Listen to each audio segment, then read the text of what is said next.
The chair screeched across the brewery floor, scraping back with a jolt so sudden that his beer tipped, arcing amber and foam straight down his shirt. He hadn't even finished swallowing. His eyes flicked up, not angry, just still. And that silence? It was louder than the laughter erupting around him. "Come on, he won't mind," I had said, half daring, half drunk. My friends had egged me on, Rachel and Tiff giggling like it was college again, not a real Friday night with real people watching. I didn't mean harm, it was a joke, just a stupid public joke. But when he stood up, beer dripping from his collar, the weight in his stare drained every last laugh out of the room. He wiped his shirt with the slow precision of someone remembering every detail. Then he said, quiet but razor clear, "I hope that was worth it." And he walked out, didn't look back, didn't slam the door, just disappeared into the night air like the man had vanished from his own life. If you're still here and any of this hits too close to home, hit like and subscribe. Most people just watch in silence, but one click lets the team know these stories matter. I texted him later, of course. "You're overreacting." Then another, "You know it was just a dare." Then I switched to calling, but each one went straight to voicemail. I told myself he'd cool off, that he was sulking, that he'd come home and we'd laugh about it. But morning came and his side of the bed was still made. His boots weren't by the door. The key hook was missing his set. That's when something cold settled in my chest. Because whatever line I thought I was playing near, I'd already crossed it. And the worst part, he didn't yell. He didn't shame me online. He just left. And that silence, it said everything. He wasn't dramatic. That was the thing. No angry texts, no cryptic posts, just absence like air sucked from a room. At first, I chalked it up to him needing space. Men do that, right? They retreat, then come back. I figured he'd cool off. I figured wrong. I kept posting like nothing had happened, filtered brunch shots, cocktails with the girls, a sunset from a rooftop bar. Rachel said, "You look better without him in your feed." Tiff added, "Single, you just hits different." We toasted to that. What I didn't know was that he was still watching, quietly, not stalking, observing. From the shadows of mutual friends' tags, location check-ins I forgot to disable, story views I didn't bother to check, he saw the smirk I gave that bartender in Austin, the lingering glance I shared with someone who definitely wasn't him, the way I laughed harder when I wasn't with him, and when I posted that quote, "Strong women don't wait to be chosen," thinking I was being bold and clever. He saw that too, but he didn't comment, didn't engage. He just watched, not out of jealousy. He was cataloging something, the way a man might collect receipts before walking into court. There were moments I forgot he wasn't in the frame anymore, that he was on the outside, looking in, collecting snapshots of who I was when no one thought he was looking. And I didn't see it, not then. I just kept curating the image, the fun one, the flirty one, the free one. And all the while, I was handing him evidence, not of infidelity maybe, but of carelessness, of cruelty dressed up in glitter and captions, of the way I acted when I thought he didn't matter. That was the real mistake. He didn't want to win me back. He wanted clarity, and he was getting it every single day. It wasn't sudden. That's what still gets me. The night at the brewery might have been the moment everything cracked open, but it wasn't when he left me. Not really. He'd already been walking out in pieces. 2 weeks before that night, I remember him saying he had a dentist appointment. Same morning, he skipped breakfast and left early. He came home with clean teeth and quiet eyes. I didn't think anything of it. Now I know it wasn't a dentist. It was a lawyer. While I was posting matcha lattes and girls' nights, he was sitting across from someone in a small office, going over line items most people don't think about until it's too late, whose name was on what happened in a split, what could be claimed, what couldn't. We weren't married. That's what I kept telling myself.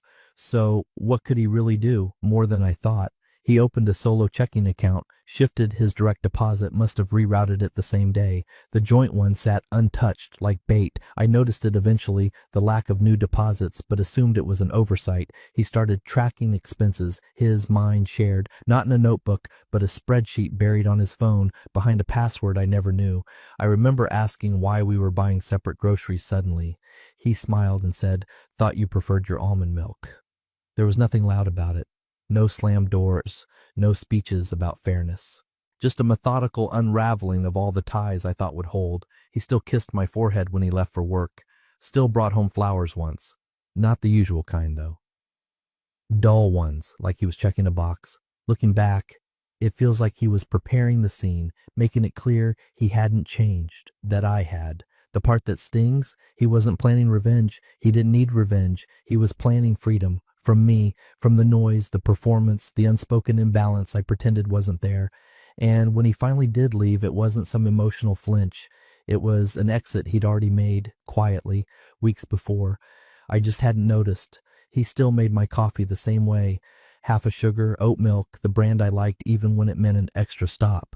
He still picked up my dry cleaning on Thursdays without asking. Still watched those cheesy dating shows I liked and laughed in the right places. If you'd seen us then, you'd think we were fine, maybe even happy. But I was performing and he was already gone. Not physically, emotionally, mentally. His body was in the room, but his focus had drifted somewhere I couldn't reach. And I didn't see it, not clearly, until the day I left the iPad on the couch. I was rushing, my hands were full, notifications buzzing like static. I set it down without locking it, something I rarely did. When I came back an hour later, it was in the exact same spot. No confrontation, no questions, nothing. But later that night, he was different, not cold, just settled, like a man who'd stopped hoping. It wasn't until weeks later, when it all fell apart, that I realized what he must have seen. The group chat, me, Rachel, Tiff, and Jess. The jokes we thought were harmless, filtered through wine and too much bravado. Girl, you've got him trained. He'd cry if you left, watch. Bet he wouldn't even defend himself if you humiliated him. And then mine, the one I'd half forgotten typing. Let's see if he snaps when I pull it off. Pull what off? I knew exactly what I meant. The brewery dare, the stunt, the moment I thought would just be funny. Nothing serious, just a test, because somewhere deep down I wanted to feel power, to know I could still stir a reaction. Instead, I got nothing. No yelling, no fight, just that line. I hope that was worth it.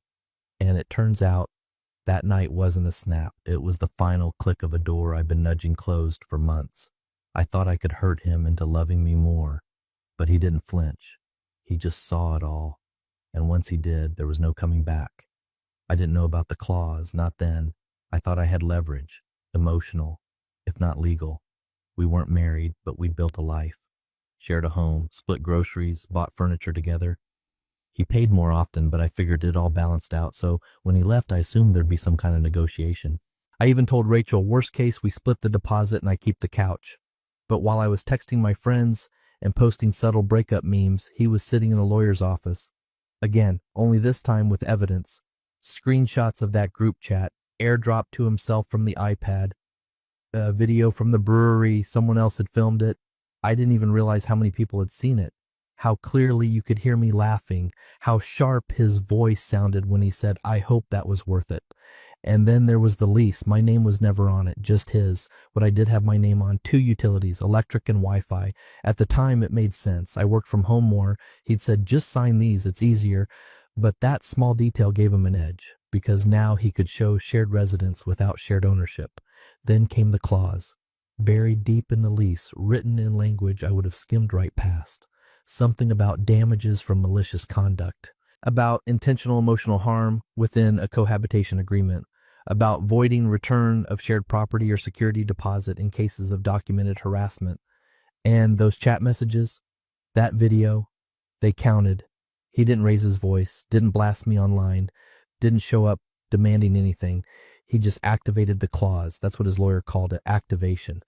A quiet switch flipped behind closed doors. And suddenly, I wasn't entitled to half the deposit, or the couch, or the bed frame we picked together, because he had receipts, he had timestamps, he had proof that what I did wasn't just a joke. And when the paperwork arrived by courier, it didn't come with bitterness, just precision. It was never about revenge, it was about removal. I came home with takeout in one hand and a wine buzz still lingering. Tiff had dropped me off, laughing about some guy who tried to flirt with us at the bar. I remember thinking I'd text him, make peace, maybe even act like nothing had happened. We'd fought before, right? Couples fought. We'd come back from worse. But the minute I opened the door, I knew something was off. The entryway smelled too clean, not just tidy, emptied, sterile, the way hotel rooms smell when someone's checked out. Then I saw them, my boxes, stacked neatly against the wall, labeled shoes, books, kitchenware, a single envelope sitting on top like a bow. At first, I blinked like it was some elaborate prank, like he was making a point. I even let out a little laugh, half drunk, half nervous. Seriously? I called out his name. No answer. I stepped further in, heels clicking too loud on the floor. The counter held the envelope. Inside, papers. Printed and clipped. I scanned the first page. Notice of lease termination. Signed by him, by our landlord, and by his lawyer. The next page was colder. A notarized breakdown. Items to be retained by tenant. My stuff. A specific calculated list. 2 dresses, 1 bedside lamp, the blender I insisted on buying. The rest? His, including the couch, the desk, the mattress. The bullet points were numbered, itemized, sanitized. My phone buzzed, a reminder from Instagram. Your followers haven't seen you in a while. Post now? I almost threw the damn thing across the room. That's when it hit me. He wasn't upstairs. He wasn't in the bedroom. He wasn't anywhere. He hadn't waited for a fight. He'd waited until I was gone, boxed my life with surgical calm, had it legally witnessed, and left nothing to argue about. I sat down on one of the boxes. That's when the laughter stopped, and the silence started to feel permanent. It was Rachel who posted it first. A boomerang of us clinking glasses at some rooftop place downtown. The caption read, "Single life looks good on her," followed by a string of heart emojis and glitter filters. My face was glowing. My smile looked real. In the comments, Tiff joked, "Glow up era unlocked." Jess added, "Finally free." They were proud of me. Of what? Humiliating a good man, burning something steady just to watch the sparks? They thought it was cute, bold, empowered, that I'd won somehow. Then 2 days later, everything changed. He posted the clip. No hashtags, no edits, just raw footage 20 seconds long. I didn't even know someone had filmed it. Maybe a stranger, maybe a mutual friend. Didn't matter. It showed everything. The brewery, the laughter, my hand on the chair, yanking it back, the beer crashing down his chest, me laughing, him standing, slow, deliberate, calm, his voice clear. I hope that was worth it. And then silence as he walked out the frame. The caption read, "What walking away looks like." That was all. And yet it detonated like a grenade. The comments came fast. Damn, he handled that like a king. She thought it was funny until it wasn't. Respect to this man. The calm ones always hit harder. Within hours it was on Reddit, then TikTok, then Twitter, stitch after stitch, men and women alike saying this is what self-respect looks like. This is how you exit without begging for dignity. By the next day, the brewery had commented, "To the man in this video, your next round's on us." I couldn't scroll without seeing it. And my friends? Silent, no tags, no comments, no emojis, just ghosted. I called Rachel, she didn't answer. Tiff unfollowed me. Jess took down the post. Turns out the world doesn't cheer for cruelty once the whole story's visible. Turns out they weren't laughing anymore. I didn't even try at first. I thought the silence would fade, that he just needed to cool off, that once the online buzz died down, he'd come back to himself and to me. But days passed, then a week. My messages went from casual to frantic. "Hey, can we talk? Are you really going to ignore me forever? Okay, I get it, you're mad, but this is childish." Still nothing, so I left a voicemail. "It was just a joke, you know that. We were being stupid, don't be dramatic." I regretted it the second I hit send, because that tone, that dismissive edge, I heard it in my own voice. I sounded like the version of me from that group chat, the one he'd already seen too much of. Still, I hoped for some kind of response. Anything. Then one morning I got it. A single text, no greeting, no punctuation, just an image, a screenshot. The group chat. That line, my line, circled in red. "He's too weak to leave anyway." I felt my stomach drop. Not from guilt, I'd already felt that. From shame, because I remembered the night I typed it, Rachel had dared me to do something wild. We were laughing. I was tipsy. It felt powerful in that moment to pretend I held all the control. Now it was staring back at me, my words, my arrogance. He hadn't responded with anger. He hadn't defended himself. He just held up a mirror. So I sent one last message, a voice memo, no filters, no laughter, just my voice, bare, broken. I didn't mean it. I swear, you weren't weak. I was. I didn't know how to be loved without testing it. I was scared you'd leave, so I pushed to see if you would, and now you're gone, please.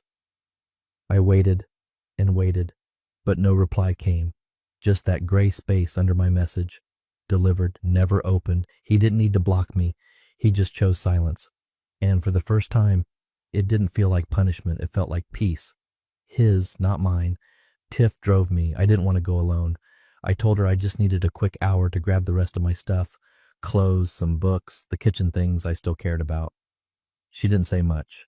Just handed me her coffee and let the silence settle between us. When we pulled up, his car wasn't in the driveway. The porch light was off, even though it was mid-afternoon.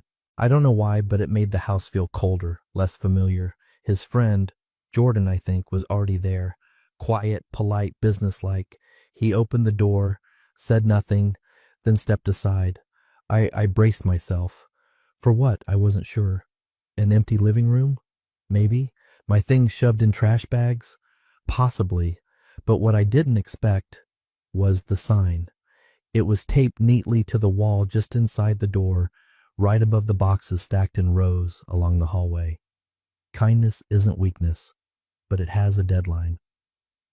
I stood there for a minute, maybe more. Long enough for Jordan to shift awkwardly and look away. Long enough for Tiff to peek over my shoulder and whisper, "Damn." I couldn't speak, couldn't blink, because that one line, printed in black ink on plain white paper, hit harder than anything he could have yelled. It wasn't vengeful, it wasn't cruel, it was just final. I moved through the house like a ghost. Every room felt smaller, not physically, but emotionally. Like it had already adjusted to life without me. The closet held exactly what he said I could take. Nothing more. No traces of him. The drawers were empty except for the one labeled with my name. He didn't throw anything out, didn't destroy a single item. He'd just made choices and left no room for negotiation. By the time the truck was loaded, I was sweating, but not from the work, from the realization that this was it, that he hadn't just moved out of my life, he'd moved me out of his. And when I looked back one last time, all I could think about was how much I had left behind. Not just the furniture or the books I forgot to pack, but the version of myself I couldn't undo, the one who mistook kindness for something to play with. It had been weeks, enough time for the noise to die down, enough time for me to realize silence wasn't emptiness, it was freedom. I found myself back at the same brewery one Saturday afternoon, not intentionally. A friend had picked the spot. I almost said no, but something in me was curious. What would it feel like, sitting in the same place where everything cracked open? We didn't take the same table. Ours was near the back, close to the window, the light hitting just right. I was with people who saw me, not as a punchline, not as someone to test, but as someone who mattered. We laughed, we clinked glasses, we talked about work, travel, small things that didn't carry weight. And in the middle of it, the bartender glanced up from behind the bar and caught my eye. He gave a small nod, not dramatic, not exaggerated, just acknowledgement. He remembered. Then the door opened. I didn't have to turn. I felt it, that flicker, that shift in energy. But I did look, casually, like anyone might when the bell above the door jingles. She was there, hair different, eyes scanning, probably not expecting me. Until she saw me, she froze, mid-step, mid-breath. I didn't flinch, didn't wave, didn't smile. I just turned back to the person in front of me, someone laughing at a joke I just made, someone who hadn't seen the mess but liked the man anyway. And that was it. That was the goodbye she'd never get in words, because the real closure wasn't slamming a door or sending a final message. It was this, living, laughing, present, while she stood at the edge of it, watching a piece she helped destroy, but could never